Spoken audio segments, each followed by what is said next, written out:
হয় নমস্কাৰ আজি আমি আলোচনা কৰিম প্ৰধানমন্ত্ৰী আৱাস যোজনাৰ বিষয়ে। যদি আপোনালোকে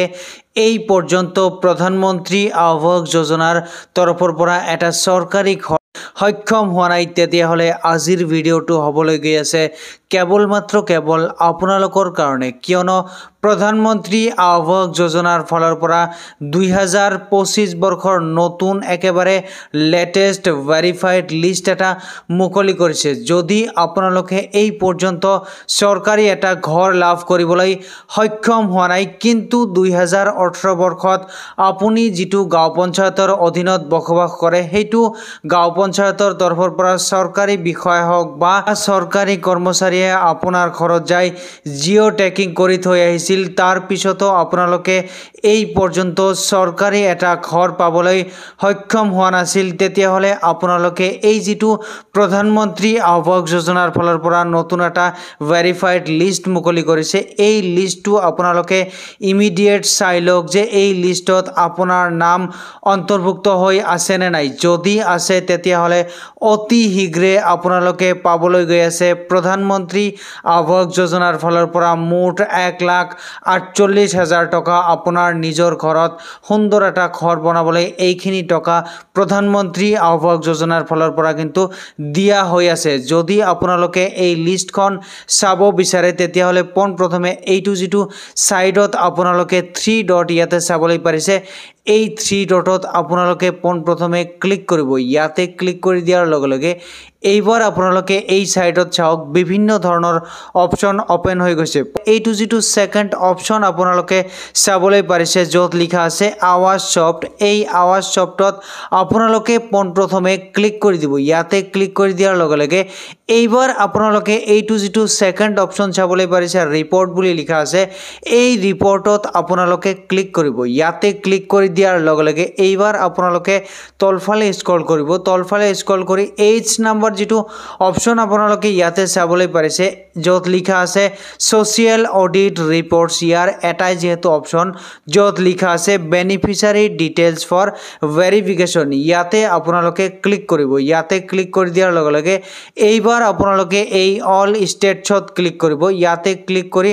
আপুনি নিজে কোনটো ৰাজ্যত বসবাস কৰে সেইটো ৰাজ্যৰ নাম য'ত লিখা থাকিব তাতে আপোনালোকে ক্লিক কৰিব। ইয়াতে ক্লিক কৰি দিয়াৰ লগে লগে এইবাৰ আপোনালোকে আকৌ এই সিলেক্টত ক্লিক কৰি আপুনি নিজে কোনটো জিলাত বসবাস কৰে সেইটো জিলাৰ নাম য'ত লিখা থাকিব তাতে আপোনালোকে ক্লিক কৰিব। ইয়াতে ক্লিক কৰি দিয়াৰ লগে লগে এইবাৰ আপোনালোকে আকৌ এই সিলেক্টত ক্লিক কৰি আপুনি নিজে কোনটো ব্লকৰ অধীনত বসবাস কৰে সেইটো ব্লকৰ নাম য'ত লিখা থাকিব তাতে আপোনালোকে ক্লিক কৰিব। ইয়াতে ক্লিক কৰি দিয়াৰ লগে লগে এইবাৰ আপোনালোকে আকৌ এই সিলেক্টত ক্লিক কৰিব। সিলেক্টত ক্লিক কৰাৰ লগে লগে এইবাৰ আপোনালোকে নিজে কোনটো গাঁও পঞ্চায়তৰ অধীনত বসবাস কৰে সেইটো গাঁও পঞ্চায়তৰ নাম য'ত লিখা থাকিব তাতে আপোনালোকে ক্লিক কৰিব। ইয়াতে ক্লিক কৰি দিয়াৰ লগে লগে এইবাৰ আপোনালোকে আকৌ এইটো যিটো সিলেক্ট বুলি লিখা আছে ইয়াতে ক্লিক কৰি যিহেতু আপোনালোকে প্ৰধানমন্ত্ৰী আৱাস যোজনাৰ ফালৰ পৰা 2025 বৰ্ষৰ যিটো একেবাৰে নতুন ভেৰিফাইড লিষ্ট মুকলি হৈছে, এই লিষ্টখন চাবৰ কাৰণে আপোনালোকে ইয়ালৈকে আহিছে, তেতিয়াহ'লে আপোনালোকে এইটো যিটো 2024 আৰু 25 বৰ্ষ য'ত লিখা থাকিব তাতে আপোনালোকে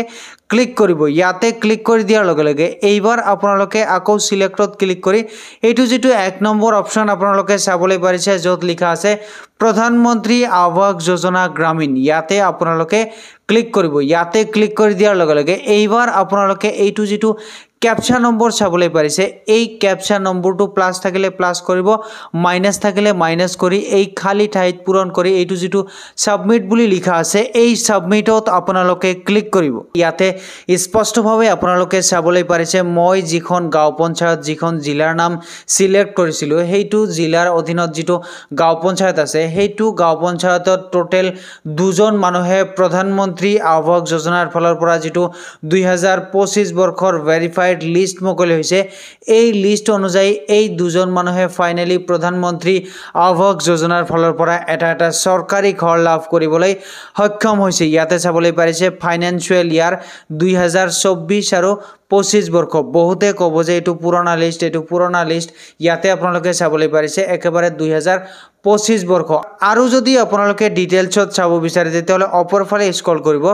অপৰ ফালে স্ক্ৰল কৰি এইটো যেটো ডাউনলোড পিডিএফ বুলি লিখা আছে এই ডাউনলোড পিডিএফত আপোনালোকে ক্লিক কৰি দিব ইয়াতে ক্লিক কৰি দিয়াৰ লগে লগে অলপ সময় ল'ব ডাউনলোড হোৱাৰ কাৰণে ডাউনলোড কমপ্লিট হৈ যোৱাৰ লগে লগে ইয়াতে স্পষ্টভাৱে আপোনালোকে চাবলৈ পাৰিছে মই যেটো গাঁও পঞ্চায়ত সিলেক্ট কৰিছিলো হেইটো গাঁও পঞ্চায়তৰ অধীনত টোটাল দুজন মানুহে লেটেষ্ট যেটো লিষ্ট মুকলি হৈছে এই লিষ্ট অনুযায়ী এই দুজন মানুহে সৰকাৰি ঘৰ পাবলৈ সক্ষম হৈছে ইয়াতে অল ডিটেইলছ আপোনালোকে চাব পাৰিব বেনিফিচিয়াৰি নাম গাৰ্জিয়ানৰ নাম স্কিম নাম ফাইনান্সিয়েল ইয়াৰ বিপিএলৰ পৰা আপোনালোকে ঘৰ পাবলৈ সক্ষম হ'ল নে এপিএলৰ পৰা জব কাৰ্ড নেম হাউস ষ্টেটাস স্যাংশন নাম্বাৰ স্যাংশন ডেট তাৰ পিছত আপোনালোকক প্ৰধানমন্ত্ৰী আৱাস যোজনাৰ ফালৰ পৰা কিমান টকা দিছে মোট 1,30,000 টকা দিছে এই পৰ্যন্ত এইজন মানুহে দুটা কিস্তি পাবলৈ সক্ষম হৈছে প্ৰথমটো কিস্তি পাবলৈ সক্ষম হৈছে 22 তাৰিখ 1 মাহ 2025 বৰ্ষ ইয়াতে স্পষ্টভাৱে চাবলৈ পাৰিছে এই বস্তুটো চোৱাৰ লগে লগে এটা বস্তু আপোনালোকে 100% কনফাৰ্ম হৈ গল যে এই লিষ্টখন একেবাৰে নতুন লিষ্ট হয় যদি আপোনালোকৰ এই লিষ্টত নাম নাই আৰু যদি 2018 বৰ্ষত আপোনাৰ ঘৰত যাই জিঅ' টেকিং কৰি থোৱা আছে তেতিয়া হলে ইয়াৰ পিছত অৰ্থাৎ কি মাৰ্চৰ শেষৰ ফালে প্ৰধানমন্ত্ৰী আৱাস যোজনাৰ ফালৰ পৰা আৰু এখন নতুন লিষ্ট মুকলি হ'ব সেইখন লিষ্টত আপোনালোকৰ নাম থকাৰ প্ৰচুৰ সম্ভাৱনা আছে